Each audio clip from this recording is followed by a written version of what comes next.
Okay. Okay.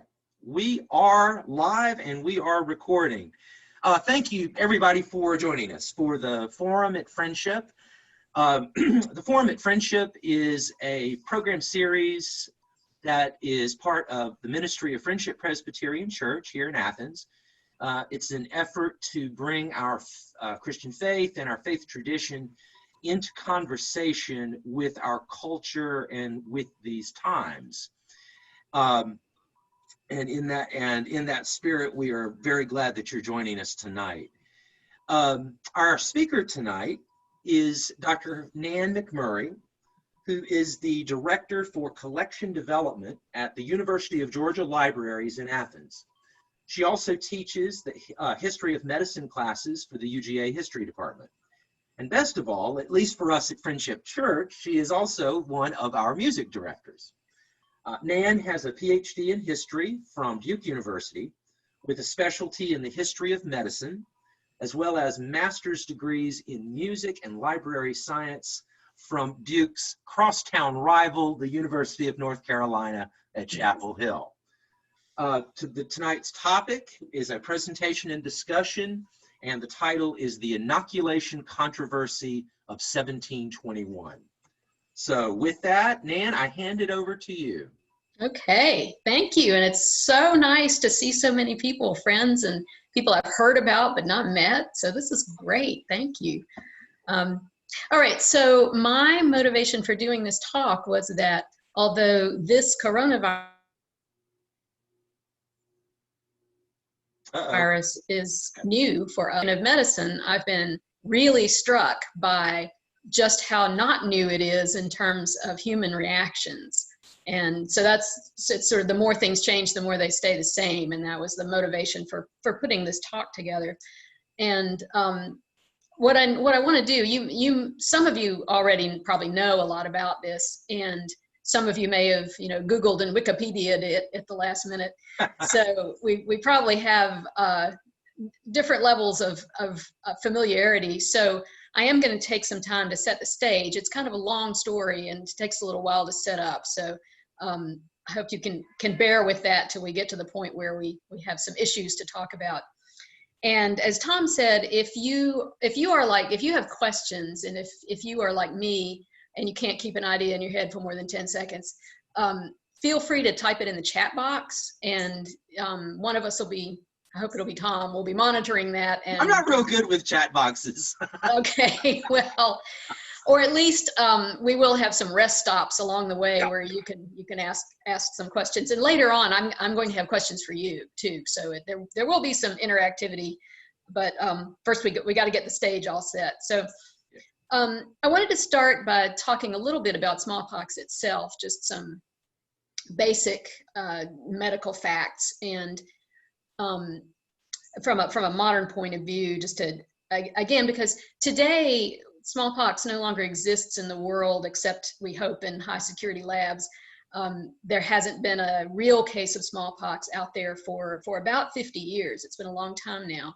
And so even though those of us who are a certain age and older can remember a time when there was smallpox in the world, I don't know that none of us are old enough to remember a time when smallpox was probably the single greatest killer in the 18th century of, an individual disease that did the most killing, not only high mortality, but also very frightening disease in terms of its symptoms. So I wanted to just take a little bit of time to tell you about the disease. And starting with its name, why is it called smallpox? It's kind of an interesting history. So the pock part, pox, is an Anglo-Saxon word that just means purse or pouch or bag, which is a little bit of a description of the skin eruptions. And then the small part is actually an example of what's called a retronym. That is a word that has to be renamed because of things that happen afterwards. So what I mean by that is if you lived in the Middle Ages, it would have just been called the pox. But because a new pox-like disease came along in the 1500s for Europe that was syphilis, people started calling that the pox too, even though to us they're very different diseases. That word pox started getting used a little too frequently, so they need to distinguish between the big pox, and that was smallpox. So that's how it got its name. Like our COVID, smallpox is caused by a virus, completely different virus, but it is a viral disease. And it also, like COVID, spreads in a similar way. So when you exhale or cough or speak or sing, any of those things that involve your breath coming out, there will be moisture particles on which the virus hitches a ride. And then if someone else breathes that same air or touches a surface that the droplets have fallen on. So much of what you've heard about COVID also explains how smallpox spread. So it is a contagious disease. It does, again, like many infectious diseases, it has an incubation period. For smallpox, it's about 12 days. And that's the period when you've been infected, and the virus is replicating inside your body, but you don't yet know that you're sick. You're not experiencing any symptoms. When you do experience symptoms, at first, they will be very generic. So you'll have 2 or 3 days of fever, aches and pains, fatigue, weakness, maybe some nausea and vomiting. At that point, nobody necessarily knows what's wrong with you. But after 2 or 3 days of that, then you develop the hallmark symptom of smallpox, which is a skin eruption. And it starts on your head or on your torso and then spreads out all the way to your fingers and toes.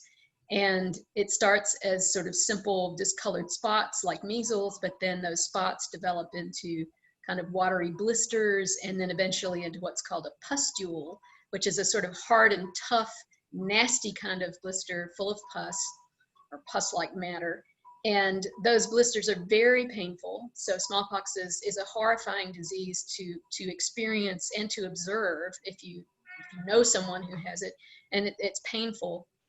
And it's a long disease. You will have over a week of that really awful rash, and that's at the point sort of 8 to 10 days in that you might die. The mortality rate varies from one epidemic to another, but a kind of typical range is anywhere from about 10 to 30% mortality in a smallpox epidemic. So in that sense, it's a much worse disease than COVID-19 is so far in terms of the mortality rate. But if you survive, then after about, again, 8 to 10 to 12 days, you'll start to feel better. Your fever and aches will start to go away. The awful rash will start to subside. The pustules dry up. They form scabs, and those scabs eventually flake off. And that is another way that the disease can transmit, is sometimes there is viable virus in the scabs. And so if someone comes along and breathes in some of that flaky skin, scabby material, that would be another way. But really, breathing is the main way. Breathing on other people is the main way you get it. And if you, at the end, most people experience at least permanent scarring, which can be anywhere from a little bit to a lot. And so kind of an interesting thing about smallpox would be if we were to travel back to the 18 or 1700s, we would see lots and lots of people with scars on their skin. And it can be discolored spots, or it can be actual pock marks. And if people from the 1700s were to travel and see us, they would think that we had the most amazing, unblemished, clear skin, just because they didn't get to see that all that often because smallpox was so widespread. So, even if you think you've got age spots and other kinds of blemishes, nothing like it would have been in the 1700s. Some people experience more serious permanent effects. So if your cornea becomes inflamed when you have smallpox, you can become blind, and it'll heal with scar tissue that makes you blind. Men may become infertile. Women, if you are pregnant when you have smallpox, you're very likely to miscarry and more likely to die than if you were not pregnant. So there are some really long-term serious effects. But the one good thing is that if you survive smallpox, you will then be immune probably for the rest of your life, a very strong and long enduring immunity. So that's sort of smallpox in a nutshell, just to make sure everybody's on the same page with what it is. And anybody have any questions about that? I'm going to do this in chunks, and if there's anything that you want to ask about, we could do that. Okay. Pause for a second. If you do, just unmute yourself. And I'm not an MD, so my depth of knowledge in this area is not so deep. But okay, all right. Well, the next thing we need to talk about, so we have smallpox. Next thing we want to talk about is the city of Boston, because that's where this epidemic occurred. And so Tom is going to magically produce a picture of Boston in the 1700s. And I'm going to stall while he brings that up. He's going to share his screen. Yeah. And tell you a little bit about the history of Boston. So it grew out of the Massachusetts Bay Puritan settlement that was the second one after the Pilgrims in Massachusetts. So it's not the Plymouth Rock Pilgrims, but it came along. There we go. There's Boston. Sometime in the 1700s. I don't know if it's actually 1720, but there's Boston. And so by 1720, the settlement had been around for getting close to 100 years, and it was the largest city in the North American British colonies at this time, and it was one of the largest ports, and you can see that really easily. All the water and the docks was a very important part of Boston. However, although it was the largest city in the colonies, population was roughly about 11,000. So not such a big city by our standards, more like a small to medium town. And the reason that matters is because that size of city was particularly vulnerable to smallpox epidemics. And so just a little bit to explain why that would be the case. Most people in Europe and in the colonies in America at this time lived in very small villages or rural areas. And so while it was possible for smallpox to come to such places, it didn't happen often, because there's just not that much traffic back and forth between your little town and the rest of the world. And so if you needed to avoid smallpox, if you heard that it was active somewhere else, it was at least possible that you could avoid smallpox all your life, and that would be the strategy that you would take, would be to try to avoid it. On the other hand, at the opposite end of the spectrum, if you lived in a big city like London, and London in the early 1700s would have had a population of a little over 600,000, so large even by our standards. If you lived in that kind of community, then smallpox would have been endemic, meaning that it was always present at a low level. And so as far as having smallpox as an individual, it doesn't matter where you live, it's a terrible disease. But as far as how a community experiences smallpox, it matters a whole lot what size community. So if you lived out in the country, you could probably stay away from it. But if you lived in a big city, it would be present all the time. It would be always a threat, but most people would already be immune to it because it was so constantly present. So in a big city like London, the main victims would be young children who had not yet been exposed to it, and newcomers from those rural or small village areas who had also not been exposed to it. But that means that at any given time, there were just not that many people who were susceptible to smallpox. And so large epidemics in a town like London were rare. And what was much more common was just these spotty, occasional cases, always smoldering somewhere, but usually not breaking into flames. So that means in between, a community like Boston was very vulnerable because it was too big to avoid smallpox. So smallpox would come into that large port from time to time, and then it would burn through the town. It could never become endemic because it would burn through all the available victims and run out because the town wasn't large enough to sustain it the way London was. So, so this would happen about roughly every 10 to 20 years. There would be a smallpox epidemic in Boston. It would cause terrible mortality and sickness for the people who lived there at that time, and then it would go away, and it would run out of victims. It would go away, and then after it left, a whole new generation of people would grow up that weren't exposed to it. So from a community standpoint, Boston would experience these terrible epidemics when many people would be sick at once. And when we talk about COVID-19, we worry about the medical and social ability of a community to sustain an epidemic, to help people through it, if too many people are sick at once. And so that's exactly what was happening in Boston, was the problem of the community survival in addition to the individual survival. Another thing that made Boston really vulnerable, that was not unique to Boston, any city at this time, would be that cities, even if they were small, were very densely settled. The reason for that is you needed to, because the only transportation in a city in this period for ordinary people was your own 2 feet. So you needed to live close enough to where you worked and where you shopped to be able to walk there. And so if you think about that image of Boston, those houses are pretty big, but you need to think about them as just teeming with people, and that it would be unusual to be alone in a room for any length of time in a city like that. And so again, very hard to avoid smallpox. So in 1721, Boston had been without a smallpox epidemic for 19 years. They'd gone a really long time. The previous epidemic, 1702. And so Boston was overdue for an epidemic. It was like a very dry forest, and it just needed a spark. So all of this is background for the inoculation controversy. And so people in Boston at this time would have known 4 important things about smallpox. They would have known, first of all, that it was contagious, and that sounds like a no-brainer. Well, of course it's contagious.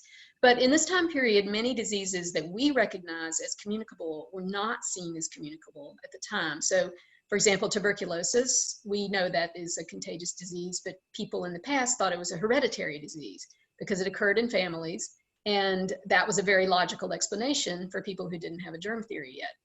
So, but smallpox was so very contagious and so obviously contagious and not at all dependent on sex or age or race or climate conditions or weather conditions, that it was very clear that it spread contagious from human to human. So they knew that. They also knew that if they had an epidemic, it would be extremely hard to avoid the disease. You would hope to, but the epidemic would spread really widely. So that's number 2. And then number 3, people did know that if you survived smallpox, you would have immunity for the rest of your life. And so that's an important factor, a deadly disease. It wasn't always, and some cases were quite mild. Smallpox occurs along a spectrum from cases that are really no worse than a bad case of chickenpox and those were often referred to as distinct smallpox because your pustules would be few and far between meaning 50 to 100, which is still a lot, but that's the version of the illness that you really wouldn't be that sick and you really wouldn't be in much danger of dying or having permanent disabilities. The opposite end of the spectrum was when you have so many pustules that it's almost like a continuous carpet, and that they referred to as confluent smallpox, and that's the kind of smallpox that often was fatal. So it's the same disease, it's just expressing itself differently in different patients, sometimes different variants of the virus. So people knew those 4 things, and that's what may have prompted the interest in inoculation. And I don't know if you can hear my cat in the background, but he's singing along. And so I want to make sure here that everybody understands exactly what inoculation was. We use that word today in a somewhat loose sense to mean an immunization, meaning you are given some form of a pathogen that is harmless, it's been killed or it's been modified in some way, so that it stimulates immunity, but it does not harm you. That's what we think of when we think of immunizations. You gain immunity without much risk. Inoculation was, in the 1700s, was deliberately giving people a real case of smallpox. So I want to make sure everybody gets that. It's actually giving people real smallpox, deliberately, in the hope you're sort of balancing the desire to gain immunity versus the risk of losing your life. So it's quite the calculation. And so now we're going to stop for a moment. Now that you know a little bit about smallpox and you know the circumstances in Boston and you know what inoculation really was, Tom the magician is going to put a poll in front of you. Okay. And you get to vote. Yeah, this will be fun. Okay. So this is just a first vote here, a straw poll. All right, so here is, I'm about to launch it. Boom. Okay. Okay. if you will take just take a second and answer that question, yes, no, or not sure. And when everybody has answered the question, I will share the results with you.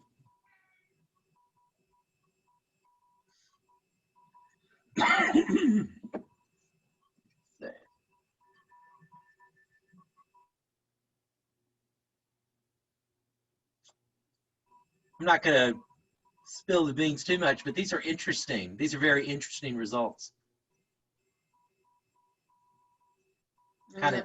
When it looks like you've got, and of course you don't have to do this, but when it looks like you've got, when most people have registered their opinion. There's some folks who are joining us by phone, and so I don't think they would be able to vote. Okay. Well, question from Barbara Hollingshead to you, Nan, before I show you these poll results. Could you choose from whom you got the virus for the inoculation? Yes, and we'll talk a little bit later on about how exactly they did it. But yes, they would. The people who did inoculation would generally try to take it from someone who had a mild case, and that may have been effective, but it didn't guarantee that you would get a mild case. But yes, they did try to do it. They did try to do it that way. Sometimes, not so much here in Boston, but sometimes they didn't always have a choice about who was available to get it from. But yes, they did. Okay, I'm going to end the polling, and I'm going to share with you the results. Okay. Okay. Yeah. Very interesting. Yeah. So I knew if I put in the not sure option, if it gave people a chance to sit on the fence, people would stampede to the fence. But that is a very natural reaction. If I'd been living there, I'm not sure what I would have done. And otherwise, we're not evenly divided between yes and no, but we've got a substantial number of people voting in both categories.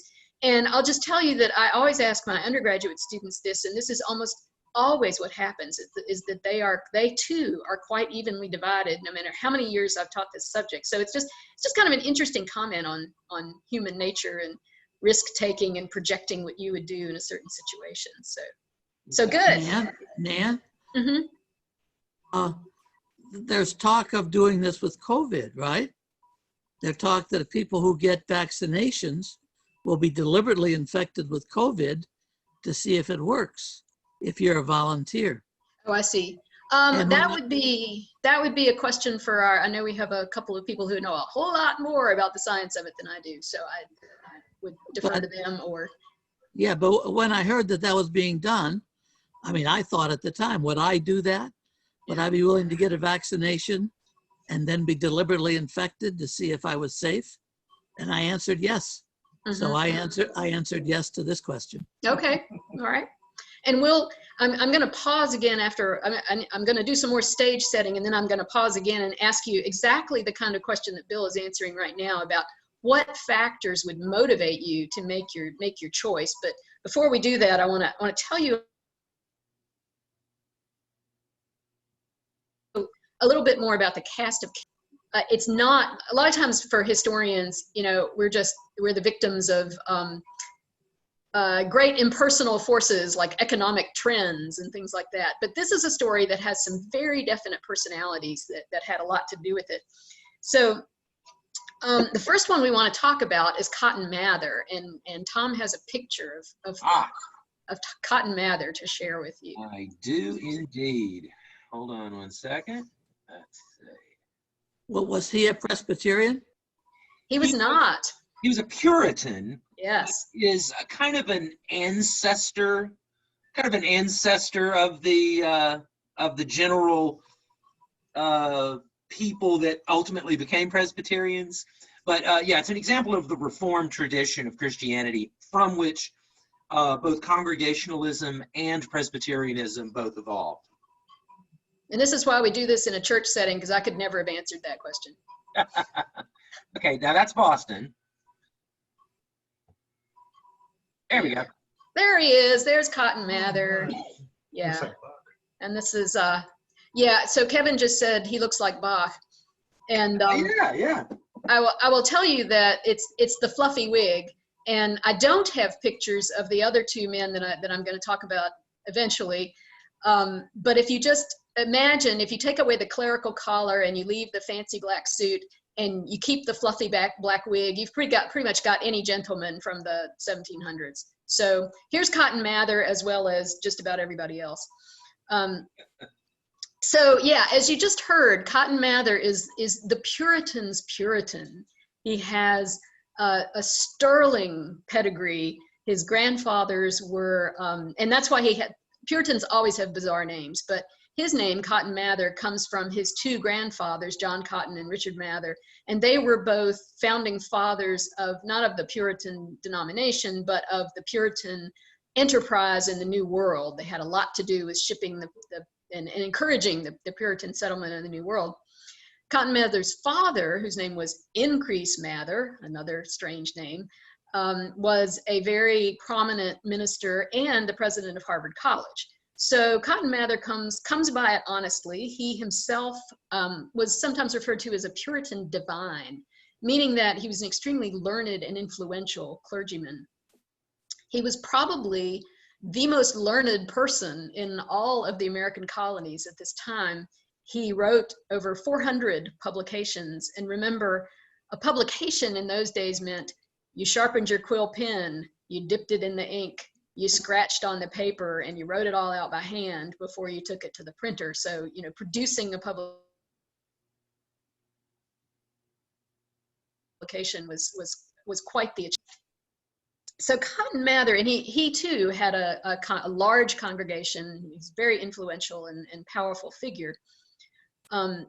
However, Cotton Mather was also an anxious man, and for all of his power and prestige, he was concerned that the Puritan enterprise was losing steam in New England. There's several generations in, Boston is growing, people who are not Puritans are moving in, and people who are Puritans are getting a little lax and soft, and Cotton Mather was concerned about this. So, and that will come back in a moment. So we can let Cotton Mather go now. Okay. And so he's our first figure that we want to talk about. The second one was a man named William Douglas. And I don't have a picture of Douglas, but just, you know, black suit, fluffy wig, you probably got him. William Douglas was a physician's physician. So if Cotton Mather was the Puritan's Puritan, William Douglas is the pinnacle doctor. He was from Britain, and the family had means enough to give him the best of all possible medical educations. He had studied at the University of Edinburgh, and then he'd gone to the Netherlands to take his MD degree. And that was, at the time in the 1600s, that was the best place to study medicine. Hey, Nan, I don't mean to interrupt, but let me just say on a personal note, it's important to folks like me, to Buchanans like me, that we don't call William Douglas British. We call him Scottish. Yeah, that's fine. And I wasn't absolutely sure. His father was a high-ranking, I don't even want to call him a servant, an assistant to a Scottish lord. I was just not sure whether his family was Scottish as well, but at any rate, yeah. So yeah, we Scots are very particular about yeah, that. You're very clannish, we know. So, but you don't want to be like William Douglas. I'm going to tell you a little more about him that will make you not want to be in this clan. Right. So, William Douglas comes out of his education with a world-class education. He could have established a medical practice pretty much anywhere in the world. So how did a man like that end up in Boston, colonial Boston? Well, it was sort of like in Casablanca when he's, you know, I went to the desert for the waters. Well, I was misled. So William Douglas had an acquaintance, a friend, a benefactor, who was slated to become the next governor of Boston. And this benefactor friend said, hey, if you'll move to the New World, I will give you a job. And it would have been William Douglas's dream job, because what he really wanted, William Douglas really wanted to be a scholar of medicine more than a practitioner of medicine. So he didn't want to have to go see sick people every day and to have to be dependent for his living on their pay. And he could be a gentleman of leisure, and he could advise the governor on weighty matters, and in his spare time he could study medicine. So he hops off to the New World and gets there to Boston. only to learn that his benefactor had been passed over to become the governor, and a different man had been chosen, a man who did not know William Douglas from Adam. So poof, there goes his dream job, and he's stuck in Boston. So William Douglas was a somewhat embittered man. He hated Boston. He hated the climate. He didn't like the Native Americans who seemed to be all around the edges. He did not like the governor who took away his chance at a job.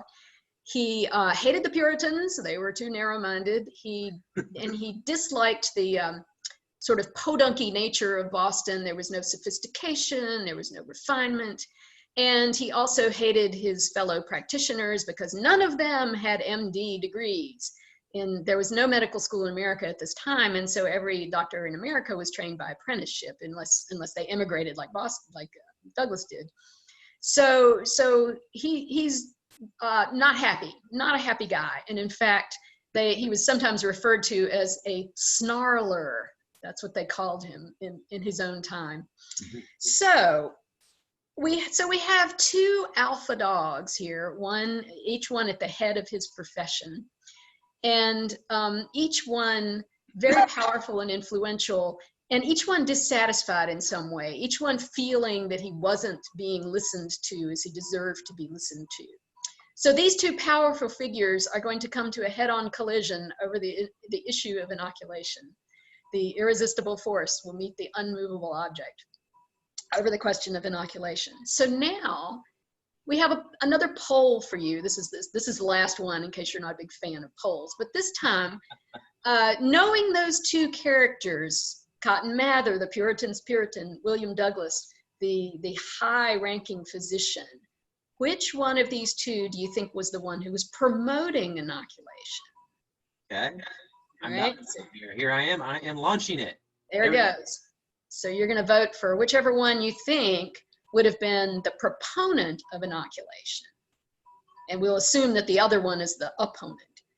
Yeah.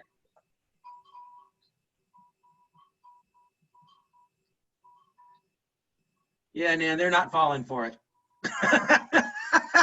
Yeah. It's got to be a trick question. Yeah, they're not falling for the trick.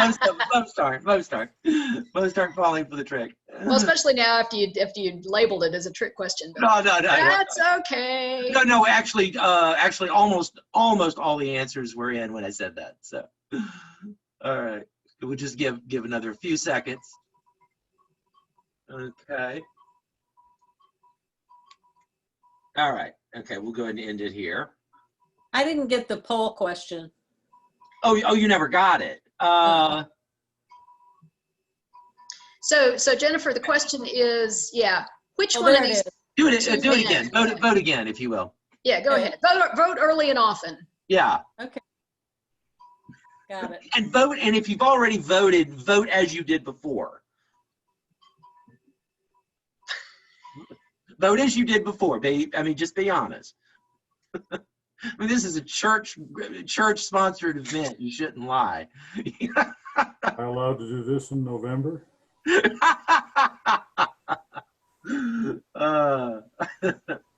Okay. All right. I think everybody who intends to vote has done so. All right. So we're going to end the polling, and I'm going to share it with you. There we go.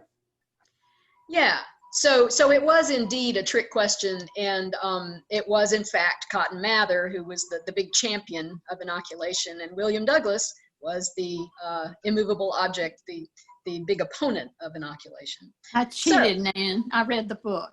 Yeah, you know, if you've heard anything about Cotton Mather, you might know that this, or about the inoculation controversy, you might know it turned out this way. But it's still kind of an unusual outcome that a Puritan minister is promoting a medical innovation that a well-trained doctor is opposed to. So it's just a contrast that we don't expect.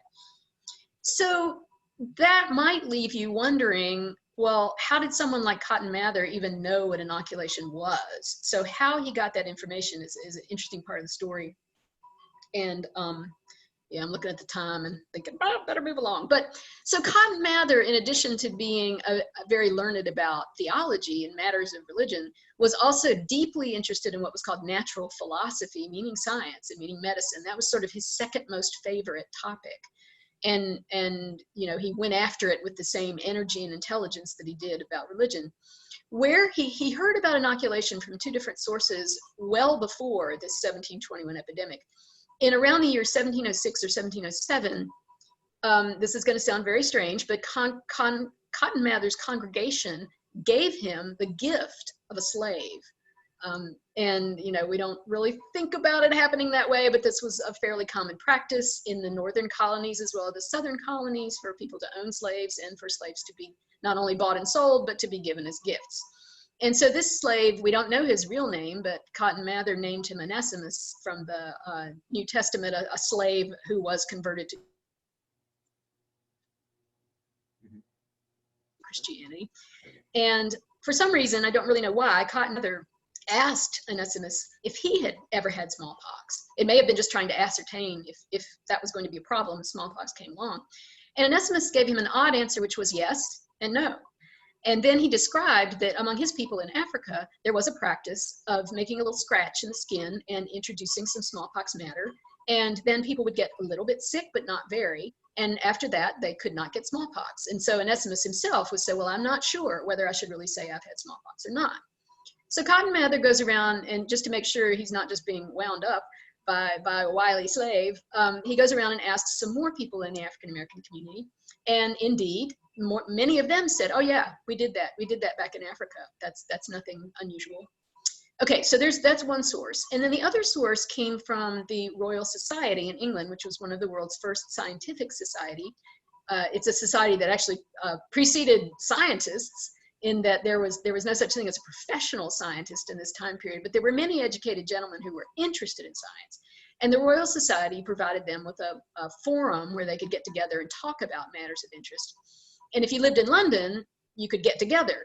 If you didn't live in London, then you could correspond with the Royal Society, and its findings and its observations and its correspondence were published in what were called the philosophical transactions. And so the ambition of many men of proto-science, including Cotton Mather, was to send in their observations about the natural world and get published in the philosophical transactions. So Cotton Mather was trying to do this for quite a while, and he finally succeeded. And when he had the issue where he had been published, looking for his own article, he stumbled across another article that was again about inoculation, this time in the Middle East. So some people who had observed it in the Middle East had written home to the Royal Society about it. So inoculation began as a folk practice and was only just now making its way into learned society, educated society. That was still in about the year 1716. There's no smallpox epidemic in Boston at that time. But Cotton Mather is tucking all this away, this information away for the future. So the future arrived in April of 1721 when a ship, it was actually a naval ship, brought smallpox into the Boston harbor. And although the captain made an effort to sail to an island in the harbor and not land at the docks in the city, nevertheless, well, this is again like COVID. Some people didn't think they had it. They wanted sailors. They wanted to go into town and have a good time. They didn't feel sick, so they went. And then when they got back to the boat, they developed smallpox. They'd already spread it in the town. So that's first in April and May. It seemed like maybe they could contain the epidemic. They would, when people came down with it, they would basically shut them up in their homes and even put a guard at the door to make sure you didn't sneak out. They'd make sure you got fed, you got your needs met, but you didn't go out. So there's some quarantining going on there. However, when the really warm weather came in June, this is going to sound familiar too, everybody went outside and got together and mingled, and then the cases started to explode. So now it's June, and there's a major epidemic of smallpox. So I thought this might be another place we could stop while I turn my page and talk a little bit about, I'd like to hear that question again, not so much would you vote to have yourself inoculated or not, but knowing the circumstances now, there's the Cotton Mather side, and there's the William Douglas side, and there's smallpox in Boston. What kind of, and inoculation, so Cotton Mather's talking it up, William Douglas is talking it down, and other people are starting to talk about it too. What kinds of factors, you heard Bill's story about, I would do it sort of for the benefit to find out for society if it would work. What are some other reasons you might choose to, or you might not choose to? I'd be just very interested to hear what you would say. What factors would influence you to make what is a really very difficult decision? Okay. If you'd like to answer that question, just hit the space bar, and that should unmute you, and you can be heard. Guess my own level of education. Mm-hmm. Could you hear me now? Yeah, so your level of education about inoculation or just in general? Well, my level of education in general. I mean, that seems to have an effect on what people believe and what they read. And back then, not so many people were probably reading that much in terms of this kind of controversy in the news, right? Newspapers, that sort of thing. Not at the beginning. It became a very hot topic in the newspapers eventually, but yeah, not at this early stage. Okay. But Well, that doctor was very educated. Oh yes, and sure. he was very educated and dead set against it. Mm-hmm. For me, If I knew it think was- back in those days, the ministers had a lot of power. People believed in them. You know, now Tom, nothing against Tom, that we don't think he's wonderful and believe him. Hey, And all things. have at me, you know? Yeah. But I think back then, I think some people or a lot of people, that the minister was just under God. And if he said something was true, thus saith the Lord, kind of thing. Kathy, I would add one thing to that, just one little thing, that in a place like Boston, at this time, and for pretty much all of the colonial period, and I'd be interested if Nan would fully agree with this, or if she'd want to amend it just a little bit.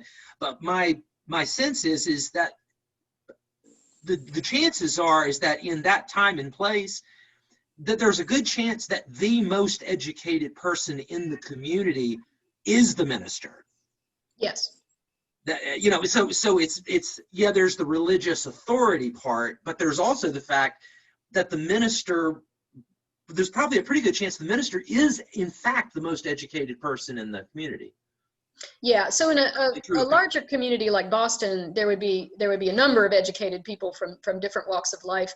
But in general, in your average town, absolutely, the minister was the most educated, the voice of authority. Yeah. In New England, I want to stress New England. Yeah. If I knew that it would give me immunity for life, I would do it. Okay, so the benefit of immunity would make you take the risk. Yes. Yeah. Okay. If it was forever, yeah, sure. Right, because then you'd never have to worry about smallpox again. Exactly. Okay. Other motivating factors people want to I bring up. think for me, it might depend on how old I was and if I had dependents that were really depending on me. Great comment, and we'll come back to that if I can remember when we talk about some of the people that actually did the inoculating, because that was an issue. Yeah. That death rate seems kind of high. Oh, in terms. If you get smallpox, Yep. It's certainly not as low as COVID. No, it's a big risk. There's a up to a 30% chance that you'll die. I'm not sure I'd be too enthused. Okay, bridge too far. Yeah. I believe the death rate for MERS, the Middle Eastern virus, respiratory virus, was about 38%. Yeah, It's just that it wasn't easily transmitted compared to the current coronavirus. Isn't that correct, Kathy? Yeah, I'm putting you on the spot here. Yeah, I don't know. I can also ask Rich. I don't remember the fatality rate for MERS or SARS-1. So the mortality rate for smallpox was indeed around 30%, 10 to 30%. It's notable that the mortality rate from from the inoculation, depending on who's doing it, okay, is more around 1%. So you're increasing your survival chances by about 30-fold. The mortality rate for SARS is about 30%, and the mortality rate for MERS is about 10%. So both of those are a lot worse than COVID. Yeah. I stand corrected. Yep. And of course, it would depend on it. Early in this inoculation process, nobody knew those figures, you know, that an inoculation was going to be so much safer, but yes. So, okay. Well, let me throw a few, because these are all these ideas will come back, and I'm going to throw a few of this was a conflict that took place on many levels, and to try to walk through a few of those and then tell you a little.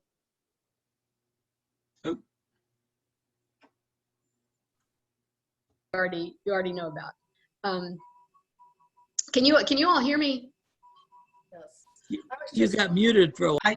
Nan, I muted everybody, Okay. and I forgot that when I do that, since I'm the host of the meeting, that I was actually muting you there for a second. Yeah, because I was getting that, you know, you're Yeah. muted, but anyway, okay.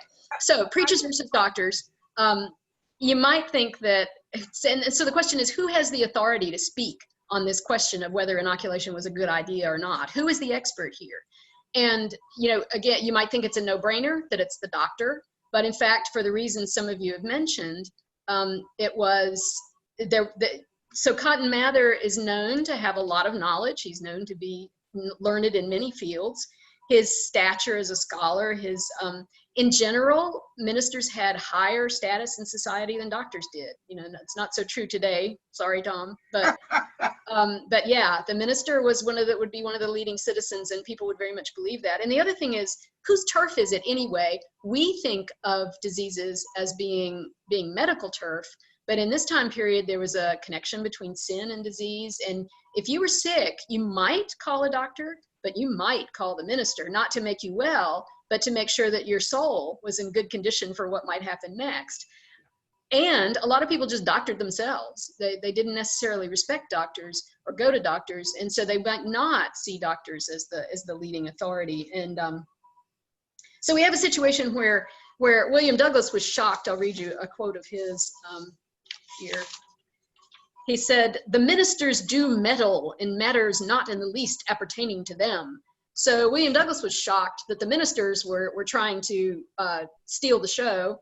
Cotton Mather was shocked that the doctors would reject such a good idea. And he said, "The practitioners treated my proposal with an incivility and inhumanity not well to be accounted for."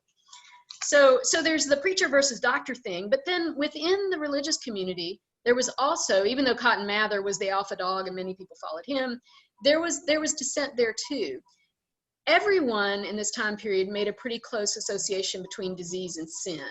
That sin was, whether you considered it, you know, like God is directly striking you, or whether you simply thought that sin was bad for your health. Excuse me, I have to move a cat. There we go. So that he doesn't get too close to the screen. So I'm going to read you another quotation that sort of says it all, as soon as I can find it. "There is a poison within thee, the poison of an evil heart, which departs from the living God. All the nasty pustules which now fill thy skin are but little emblems of the errors which thy life has been filled withal."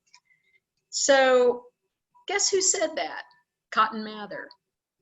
Cotton Mather, who believes in inoculation, thinks that disease is the result of sin. So the question is not the connection between disease and sin. Most people see that, and most people see a purpose behind, you know, they don't really believe in accidents in this society. Things can be unpredictable or unexpected, but they always look for a meaning. The real question was, okay, if disease and sin are associated, what can humans do? What should humans do? And so the stricter interpretation was that God has a purpose for disease in the world, two purposes. One is punishment for your sin, and the other one is a test of your faith. So if you know the story of Job, you know it's kind of like a bar bet between God and Satan, and you know, and they they carry out their wager on poor Job to see if he will remain faithful. So Job is a good man whose faith gets tested. Some people believed that if you had inoculation, you died, that was a form of suicide. And suicide was a serious crime in the society. It wasn't just a tragic event, it was a crime. And other people believed that if you did the inoculation and your patient died, that was murder. And so people believed that doing inoculation was playing God, it was usurping God's power, and you shouldn't do it. And they also believed that if you did this, you were putting survival in this world, the survival of your body, above survival of your mortal soul. So in heaven, your immortal soul in heaven. And so that was another reason to shy away from it. And I will read you one more quotation here. There it is. This is someone who's against inoculation. He says, "Let the atheist then and the scoffer, the heathen and unbeliever, disclaim a dependence upon providence, dispute the wisdom of God's government, and deny obedience to his laws.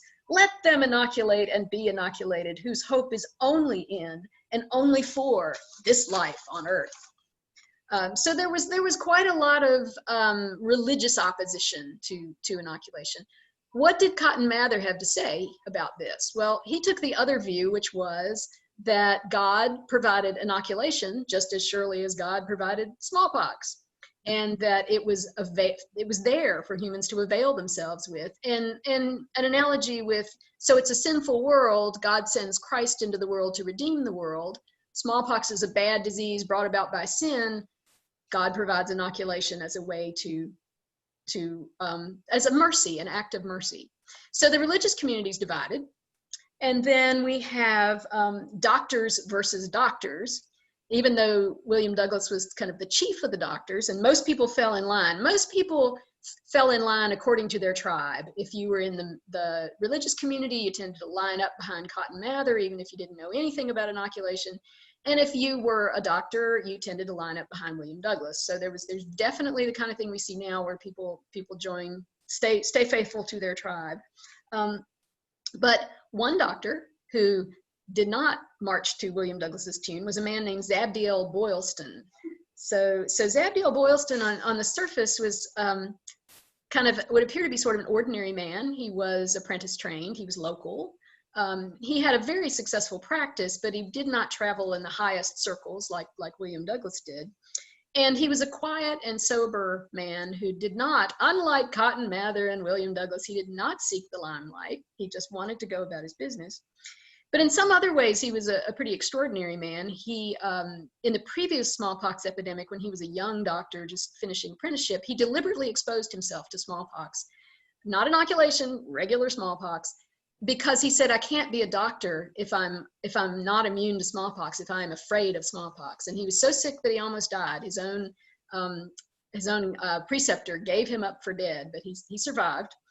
And he also, most doctors in this time were generalists, and so he was also a surgeon and performed some pretty amazing surgeries. He did a mastectomy, the first one in North America, which was very unusual at the time because there was no anesthesia and there was no protection from infection. So most people didn't attempt surgeries like that because the patient would suffer excruciating pain and die. But William Douglas saved a woman from breast cancer by removing her breast and was successful. She recovered. So, so he was willing to try things. You said William Douglas. I'm sorry. I knew I was going to do that. Zabdiel Boylston. We were talking about Zabdiel Boylston. Okay. So, yeah, I'm sorry. I'm bad with names. So, so after the rest of the doctors treated Cotton Mather's proposal with such incivility, Zabdiel Boylston wrote to Mather and said, tell me everything you know about this practice. Share all of the evidence you have, which Mather was happy to do. And so here's what Zabdiel Boylston said about how he made up his mind, thinking about how you would decide.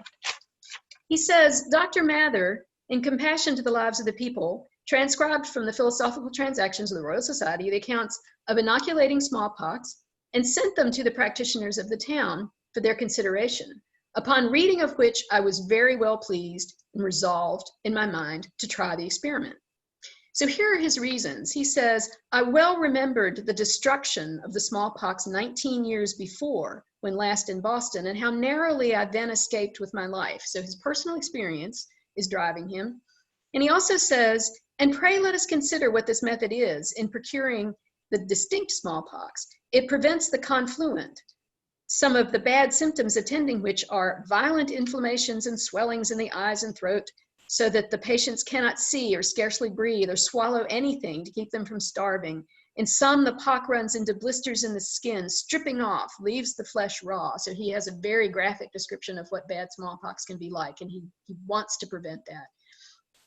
And then he also says, when all hope given up of preventing the further spreading of smallpox and the guards were removed from the doors of infected houses. So he waited until there was an unstoppable epidemic before he gave this a try. And so then the question becomes, how did he do it? How do you, this is a world with no labs, no science infrastructure. You can't experiment on animals because smallpox is an exclusively human disease. So there are other poxes, but smallpox is human. So how do you test it out? The way Zabdiel Boylston did it was he inoculated 3 people on his first try. They were his 6-year-old son, his youngest son, his adult male enslaved person, and that slave's young son, who was a toddler. 3 people. So when you first hear that, we live in a world that believes in informed consent, and you think, okay, those 2 children probably could not be well informed about what was happening to them. The slaves certainly had little margin to give free consent. So is William Douglas taking people, not William Douglas, Zabdiel Boylston, is he taking people who have no power and forcing them to do this? And the answer might be yes. But another way to think of it is that, well, I'll give you several things that he said about it as soon as I can find them. He said, I began the practice indeed from a short consideration thereof, for my children, whose lives were very dear to me, were daily in danger of taking infection by my visiting the sick in the natural way. So he's a doctor who was seeing patients and going out among them, and he was terrified that he would bring it home. He had other children who were not at home at that time. The 6-year-old boy was the only one living with him sort of day in, day out. And so that may be the reason he chose the little boy. He also wanted to show his own commitment to it, that he wasn't just going to do this to other people. He was willing to use his own son. And also he thought this was the best chance of escaping. It's a terrible choice, but he concluded that this was the best way he could save his children. So how do you actually inoculate someone? We'll talk about that. So what he would do is go to someone who had a case, and Barbara mentioned a mild case if you could find it, and break open some of those pustules and squeeze out the nasty stuff into some kind of container, like a glass vial, and then take it to the person you were going to inoculate, and they would cut an incision, not a real deep one, but a definite incision in someone's arm or leg, and then they would dip a little bit of a tiny piece of cloth, like linen, into that smallpox matter, and then stuff it into the incision and bandage it closed. So that was how they got it in. And then they would wait. They would wait and see what happened. And what happened with Boylston's first 3 were that the 2 boys, the little slave boy and Boylston's own son, had textbook mild cases. It happened just the way he expected it to. And they were sick for a little while, but not very sick, and then they were well. The adult slave had even in a way, milder experience. He didn't get sick at all. He developed a few pustules. And so they think that he may have already had smallpox, and it just didn't take with him. So Boylston's 3 first attempts were successful. And after that, he never forced it on anyone or advertised or really promoted it at all. People came to him and asked for it. So let's see. I want to talk a little bit more about, in the time we have left, about how the conflict spread from there. So we've talked about preachers and doctors. Another way that it spread was between the government and the individual, because people were concerned about this, and there's a lot of rumors and what's going on. So the Boston city councilors, they were called selectmen, hauled Boylston in on more than one occasion to say, what are you doing? Why are you doing it? We don't like it. You should stop it. And he didn't. So he kept doing it. Sometimes he would pause for a little while, and sometimes he would pause when patients died, because some people did die, and that really, really worried him, and so he would stop then. But in general, he kept going, and you think, well, why didn't they arrest him? Well, because there was not actually a law against inoculation in Boston at this time. And, you know, the Bostonians, the Puritans are nothing but law-abiding, if they're anything, so they didn't have a law, so they couldn't arrest him. And probably he had some people high up in the government who were having themselves inoculated, so they weren't going to let him get into too much trouble. So there's that conflict. There's also conflict between rich people and poor people, because inoculation was not free. It cost money, and the average person probably couldn't afford it. So you have wealthy people having themselves inoculated, but while they're inoculated, they're just as contagious to other people as anyone with smallpox. So if you're poor, you can't afford it, and you know that you may be exposed to it more than you would have been, because there are all these inoculated smallpox people out there. You know, they're supposed to isolate and stay home. Did they? If they weren't very sick? Kind of like those asymptomatic COVID cases. We don't know. So there was that kind of conflict. The newspapers got into it. Boston had 2 newspapers that were sort of old and stodgy and mostly just reported government news. But a new newspaper came on the scene at the same time as this epidemic, and it was called the New England Current. And it was founded by a man named James Franklin, who wanted something very different from a newspaper. He wanted it to be provocative and witty and independent of any kind of government oversight. And he seized upon inoculation as a perfect thing to sell newspapers. I'm not sure that he really had a strong position for or against it, but he figured that the anti-inoculation crowd was angrier and would inflame the news and sell more papers. So he came down on that side. And then once that happened, then the supporters of inoculation started publishing articles of their own in the other newspapers, who realized, hey, you know, we can get into this act too and not be so stodgy. So there was a huge war going on in the newspapers and inflaming it even more.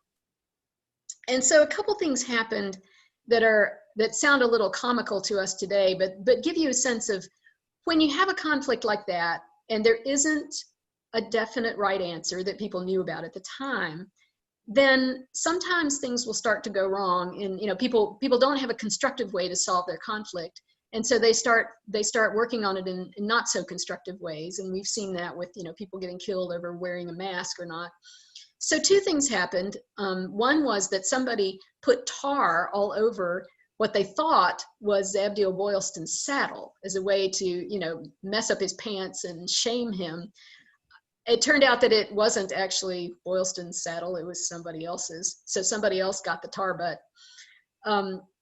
But and then the other one was a more serious incident where Cotton Mather had people in his house at that time who were undergoing inoculation, one of whom was his nephew and a couple of other guys. So they were from outlying villages, and they'd come in to get themselves inoculated, and they were staying there while they were going through the illness.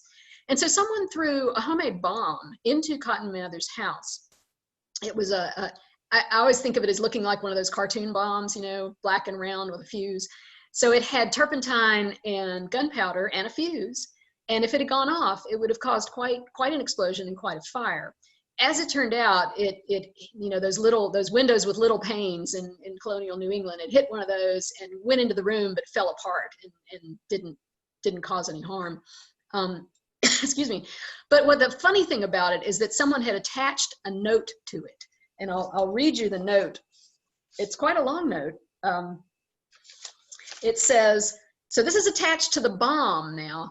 Cotton Mather, I was one of your meeting, meaning I was in your church, but the cursed lie you told of you-know-who, we don't know who that is, you-know-who made me leave you, you dog.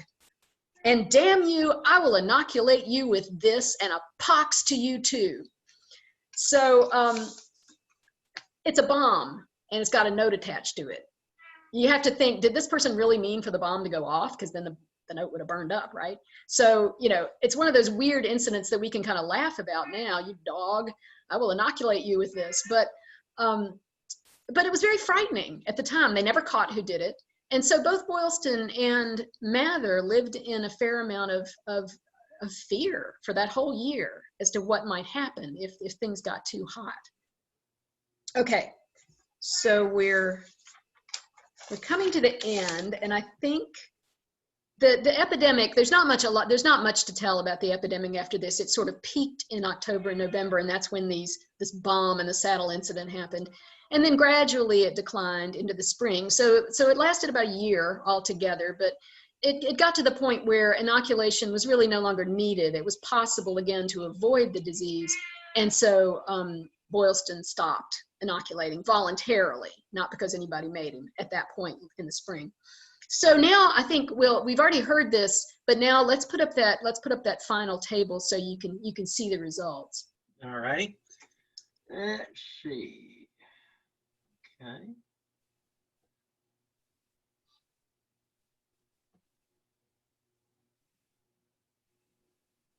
You're going to see Cotton Mather first. But we like looking at him. We'll see him. There he is. See, he's even got a little smile. So there we go with the comparison that Rich mentioned a little while ago. One thing I'll point out is that, so 11,000 people in Boston, we think about 1,000 people left town to get away from it. So of 10,000 people, almost 6,000 of them had smallpox. And that's not even accounting for the people who were probably already immune, because some of them would have been. So you can see just how unavoidable it was. And you can see the fairly typical mortality rate, many cases and quite a lot of deaths. And then you contrast that to much smaller number of inoculation cases, but an even smaller number of deaths. So the distinction is pretty clear. And these are Zabdiel Boylston's own figures. It was extremely unusual for anyone to keep statistics in this time period. Most people relied on individual case histories because the story of the individual was what mattered to them. And numbers, just plain numbers, seemed too stripped of detail. So this was another way that Boylston was ahead of his time. He provided a lot of case histories of the people he inoculated, but he also provided statistics. However, he did not provide these statistics during the epidemic. This was what he wrote when he wrote it all up afterwards. That's when he provided the statistics. So people in Boston at the time did not know really that inoculation was so much better than getting it the natural way. You know, that they would have talked about it, but there was no proof. So let's see, we're probably close on time. We can hear from any of you. If you're interested, I can tell you kind of the rest of the story that happened to each of these, you know, what happened to Cotton Mather, what happened to William Douglas. If you want me to do that, I'll be happy to, or if you want to stick around. But I'd like to hear anything anybody has to add or comment or reflect on with this story. Nan, can you hear me? I can. Was this the age of enlightenment starting right now? So people were starting to believe the scientists more than the religious leaders? That's a really good question. So in the 1600s, we have what we call the scientific revolution, where there's a great deal more interest in science. And then, yes, this is the early part of the Enlightenment. It's hard to say who people believed because, I mean, the part of the Enlightenment in France was indeed turning against religious dogma. But was that true in Boston, where the Puritans did tend to promote natural knowledge and education in general? So even though William Douglas thought they were all a bunch of cranks, they were actually a pretty educated bunch. And so it's a little hard to say these people were enlightened and these other people were not. But yes, this is the period of the Enlightenment. Yeah, I can say from the standpoint of the history of theology that the Puritan ministers who were the most influenced by the Enlightenment were also the ones who were most likely to become Unitarians in time. Yeah. Starting out from a very Calvinistic congregationalism and morphing through the filter of the Enlightenment, morphing into Unitarians. Yeah. So, yeah. So, other questions or comments? Why was Douglas so opposed? This is Amy. Why Yes. was he initially so opposed to inoculation when he was so highly educated? And did he ever change? Great question. So he had an enormous laundry list of objections, and we probably don't have time for me to read through them all, but Mostly, it's very interesting. Mostly what he was opposed to was he thought it was being done in a very careless and irresponsible manner. And there's some truth to that, because Mather and Boylston did not think that inoculated smallpox would be contagious. And so at least early on, they made no effort to isolate their patients. So there were missteps like that. And it was also the situation we see with COVID now, where the science, such as it was constantly changing. And so to Douglas, that appeared inconsistent, that they were making it up as they went along, and they were making excuses about the people who died rather than saying, oh, this didn't work. So interestingly, and at the bottom of that, my theory is that if William Douglas had come up with this idea himself, what he was really mad about was this very ordinary doctor with no MD and this meddling minister beat him to the punch. Because towards the end of his laundry list of objections, he actually kind of acknowledges, I'll read you that. I think I can find it pretty quickly. He actually acknowledges that maybe inoculation does work, and eventually he became a strong supporter of it. But he says, oh shoot. Here it is. He says the smallpox so acquired is frequently more favorable by inoculation than by the common way of infection. And he says, well, not one of the inoculated during the space of 5 or 6 months has had smallpox in the natural way. So he's kind of acknowledging that it does work. And then he says, who knows, but this may be so improved upon as to become a specific preventive of the smallpox. But it must first be allowed by an act of the legislature. There's that law-abiding, you're not supposed to do it on your own. And he says, it must be prosecuted by abler hands than Greek old women, madmen, and fools. So that's what he thinks of Boylston and Mather, madmen and fools. And he never forgave them. Even after he became a supporter of inoculation, he always said they were the wrong guys to do it. They botched it. Yeah. But they had the nerve to disagree with him. Exactly. I mean, what a challenge to How power. dare they? Whoa. Yes, precisely. So, and I know if I you want need, one of those old Greek women. yeah. Let them do it. I know you may need to leave, and it's okay if you do, but I thought I would tell you just quickly what happened to everybody else. So Cotton Mather was near the end of his life at this time. He lived for about another 5 years and passed away.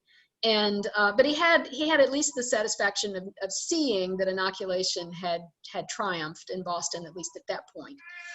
Zabdiel Boylston was, when his work with inoculation was discovered, was invited to come to London himself and address the Royal Society about his research. So Boylston came out very well, and it was as a result of that visit that he wrote up all his findings and published them several years afterwards. And he did well in his practice, and he lived a very long life. He didn't always have good health, but he lived way up into his 80s, and he retired to the country and raised horses. And then William Douglas, no one invited him to London. No one invited him to address anyone. But he eventually embraced inoculation. He did a lot of good in the community. He supported, orphanages and charitable things. So he was probably one of those people that was a good citizen, just not a very nice man. And he too lived to a pretty ripe old age. But Mather and Boylston and Douglas remained enemies to the end of their days. So. And there was an article in the National Geographic recently about pandemics and things, and they had about the smallpox and, using that, the cowpox, Right.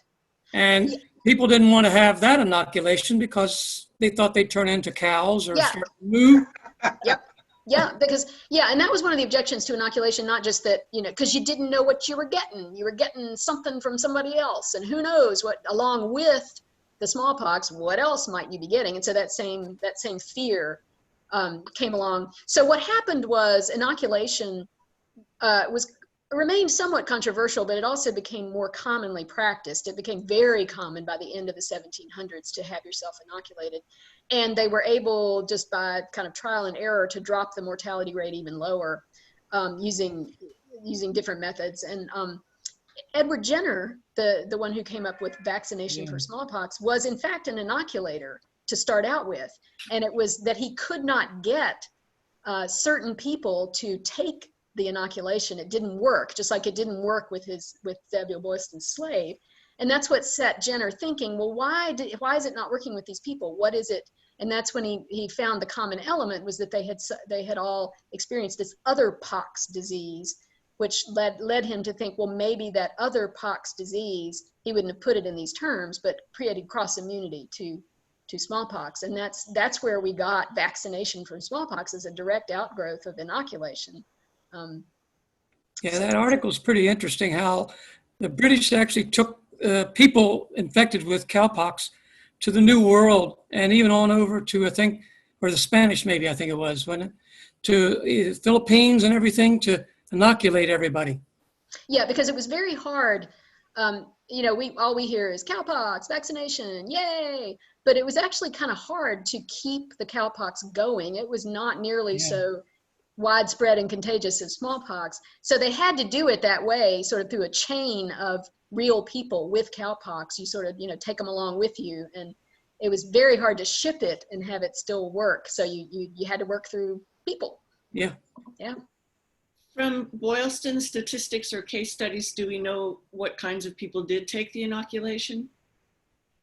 It's a huge variety. And that was important. It was important to him to be able to prove that hey, this works with everybody. But he did the rest of his children. He did his whole family. And then he did people, both sexes, old and young.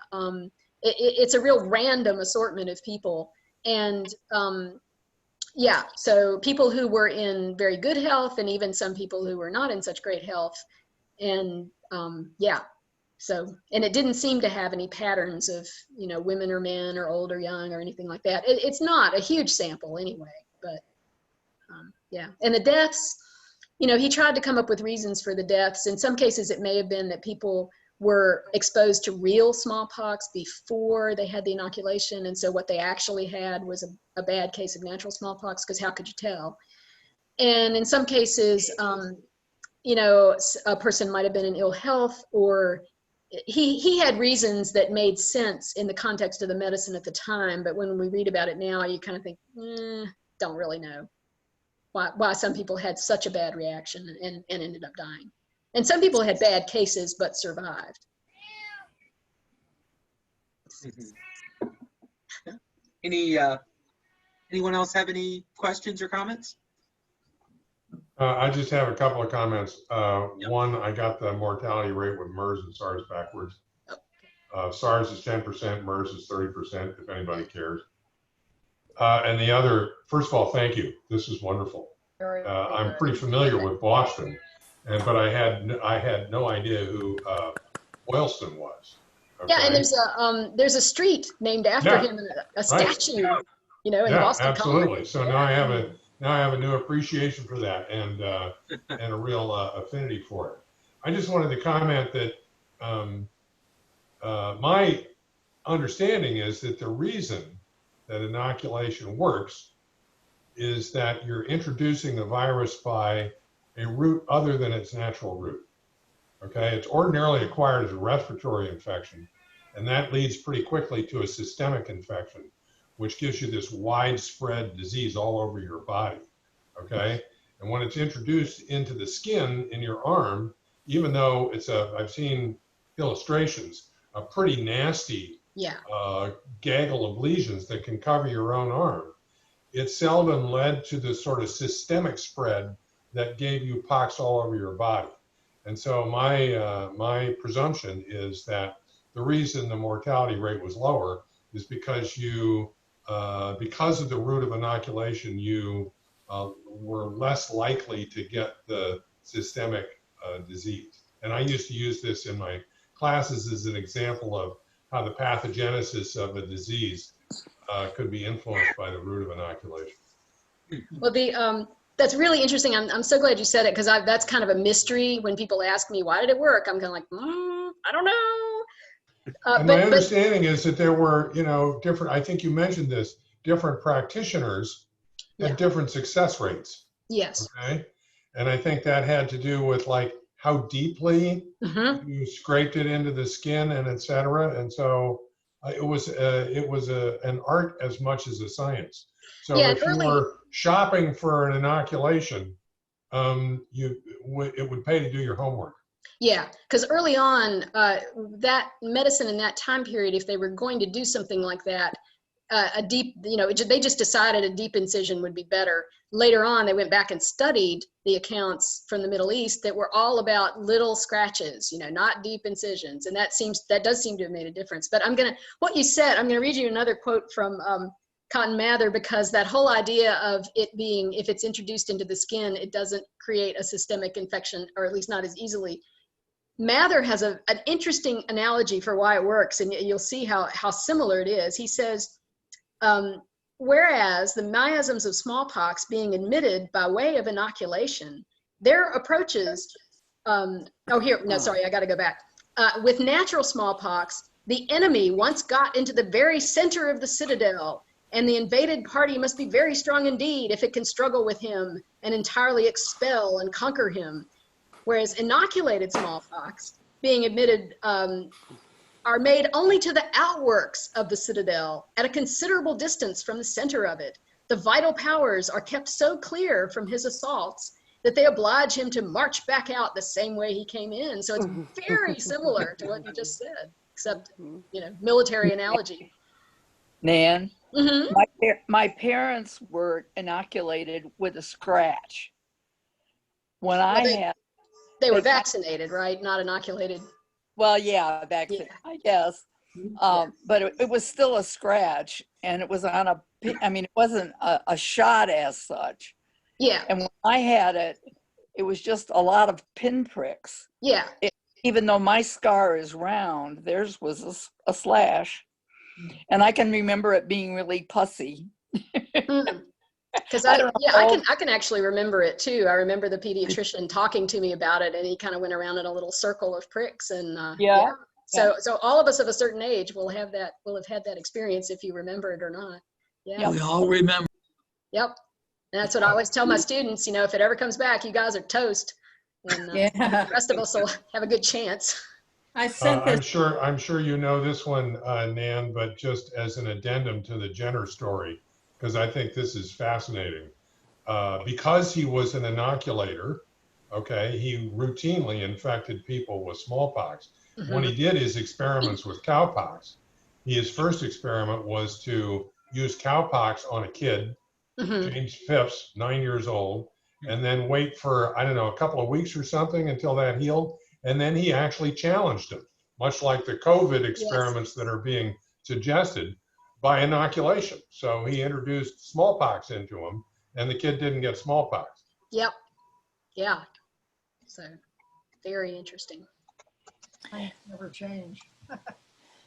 If anybody's interested in learning more about smallpox, it's a completely unrelated story, but there is a novel by Geraldine Brooks called Year of Wonders. And it takes place in 1666 in England, and it's about this little town, and they start experiencing the seed plague. And it's all about smallpox and how it just devastates their town, and how this woman nurses people. It's quite interesting. It was it was a National Book Award winner. The author is a Pulitzer Prize winner. Really good. Geraldine Brooks. And it's not a new book. It's called Year of Wonders, a novel of the plague. And it's not new. It came out many years ago. What is the name of the book again? It's called Year of Wonders. Of Wonders. Geraldine Brooks. And it came out in, sorry, I'm looking for the right page and the date. 2001. Ah, okay. Thank you. It was really interesting. I read about 2 years ago, and I'm going to read it again because it seems very pertinent now. Thanks, Dan. Great talk. I really enjoyed it. Thanks to everybody. Good questions. Thank you, Nan. Okay. before y'all go away, don't go away yet. Let me, well, first of all, yes, Nan, thank you so very much. This was absolutely fascinating, and it just brought together so many different disciplines into play. Just fascinating. I do want to say that if you are interested in viewing the video of this event, whether you've been here with us visually now, or if you've been joining us by phone, you can see that video in one of two ways. You can either go to the Friendship Presbyterian Church Facebook page, where this has been live streamed. In fact, is being live streamed right now. If you do not need a Facebook account in order to view the video, it would just simply be facebook.com/Friendship Presbyterian Church. Okay. Or I wouldn't do it tonight, but sometime by early tomorrow morning, you could go to Friendship Church's regular website, gotofriendship.org, and you would see a link to our YouTube page, and the video will be posted on the church's YouTube page. Okay. And then finally, in the way of housekeeping, let me just say that if you have been a part of our class tonight and you did not find out about this event through an initial email word from me, okay, that is, you heard about it secondhand, and you may have heard from me eventually in response, perhaps. But if you didn't hear about it through an initial email response or word from me, that means you are not on the contact list for forum events going forward. If you would like to be on a list of a notification list for future Forum at Friendship events, just shoot me an email at pastortom@gotofriendship.org, and I put it down in the comments or in the chat section. That's pastortom@gotofriendship.org, and I'll be sure if you would like to add you to the notification list for future forum events. All right, well, I think that is it. Again, thank you so very much for joining us tonight. Nan, thank you so very much. Yeah, my pleasure. Thank you, Nan. Thank you. That was great. Thank you, that was great. Thank you, Nan. Thank you. Thank you, Dan. All right, yay. Okay, well, Before everybody leaves, Tom, can I talk about something at SEL? sure.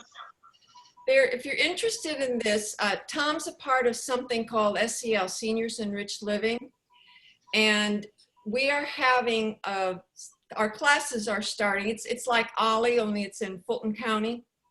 And we are having, one of the classes we're having is 8 weeks, and it's called Public Health in These Times. And so we're going to have one person talk about vaccines, someone from UGA who's a PhD candidate, politics, of control of disease control, a couple of people from the CDC, someone who got her master's in public health from Emory and is from Zimbabwe, and she's going to talk about public health in Zimbabwe. So if anybody's interested in finding out more about that, that starts in the September, just contact Tom, and then he can forward, and I'll get you, or he can get you the information. But you seem to be interested in this topic, which is why I came, and this other one's pretty related. Yeah, before I moved to Athens, I was involved with the Seniors Enriched Living program based in Roswell, Georgia, for about 13 years. And so it's very near and dear to my heart. And the magic— He's our favorite teacher, and you got him. Thank you. And the magic of Zoom has made it possible for me to continue a relationship with Seniors Enriched Living, in addition to Ollie. And so I'm very grateful for that. Well, again, Nan, thank you again for everything. This was a wonderful presentation. And again, if you want to see the video, go to the church's Facebook page, or by about tomorrow morning, you can go to the church's regular web page and link to the YouTube page. All right. Thank you, Nan. Okay, thanks, everybody. Thank you, All Nan. right. Bye, y'all. Bye. Good night now.